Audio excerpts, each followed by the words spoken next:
Hey, what's up guys, it's Khan and let's have a 2021 review of the Sony Xperia XZ3.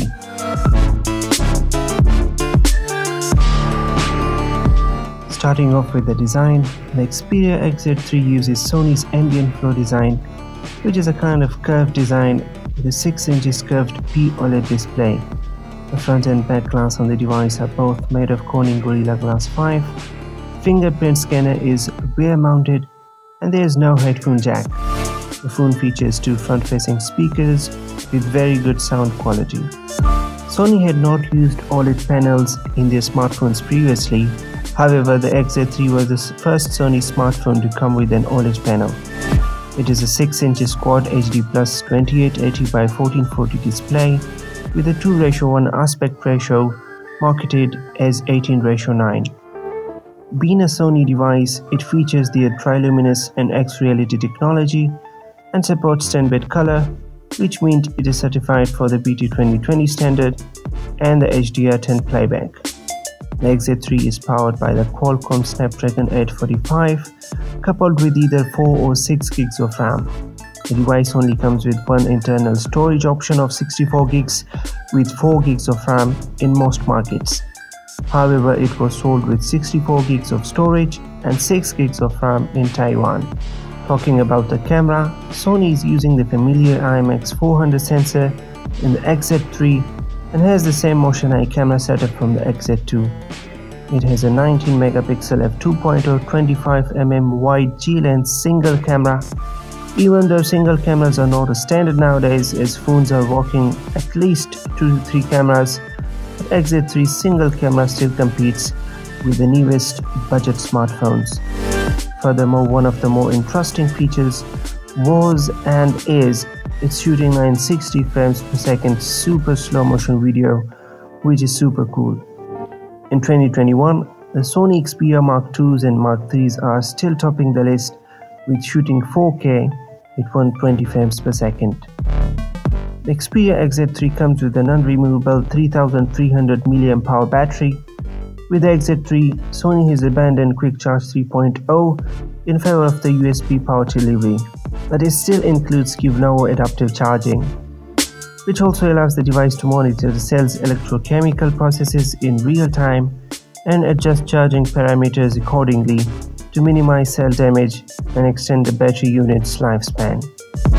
The Xperia XZ3 was the first Android device to be launched with Android 9.0 and is updatable to Android 10. It includes Xperia's new feature from Sony called SignSense, which is a custom drawer-like interface that is built to the stock Xperia launcher. It can be triggered by tapping twice anywhere along the curved display edge of the XZ3. Double tap pops out a custom drawer of apps, and a slide down gesture is used as a back navigation. Now let's talk about the comparisons. Why the XZ3 is an excellent choice, especially for Pakistanis or Indians, when its markets are flooded with its refurbished models at a very cheap price. The Sony Xperia XZ3, which the refurbished and slightly used models cost around 23,000 rupees in Pakistan, which rounds to roughly 150 USD in exchange, which is a pretty low budget for such a phone. In comparison, we can get the Xiaomi 9 in this budget range. In such a low budget, getting a Snapdragon 845 with 4 gigs of RAM and 64 gigs of storage, superb camera quality, excellent Quad HD Plus screen, I think it's the best phone to buy for such a low price. The only exception, or I would say the problem, is the battery.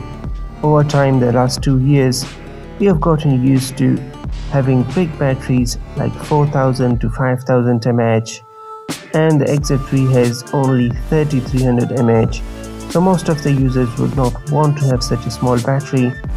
But I would say, if we had managed it in the past, we can manage it now as well, considering we are tight on budget and want a flagship phone.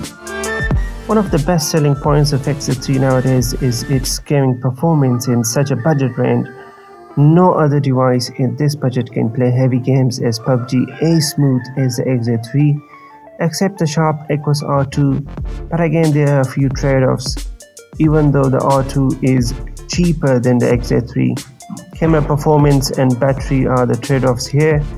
The XZ3 is slightly better in battery and much better in camera quality. Of course, it's a Sony phone at all. Detailed review of the camera and gaming performance as well as battery will be posted on the channel in the coming days. If you don't want to miss that, do subscribe and hit the notification bell icon. So that's it. If you have anything to ask, please do it in the comment sections. I would love to reply. Thanks for watching. See you in the next one.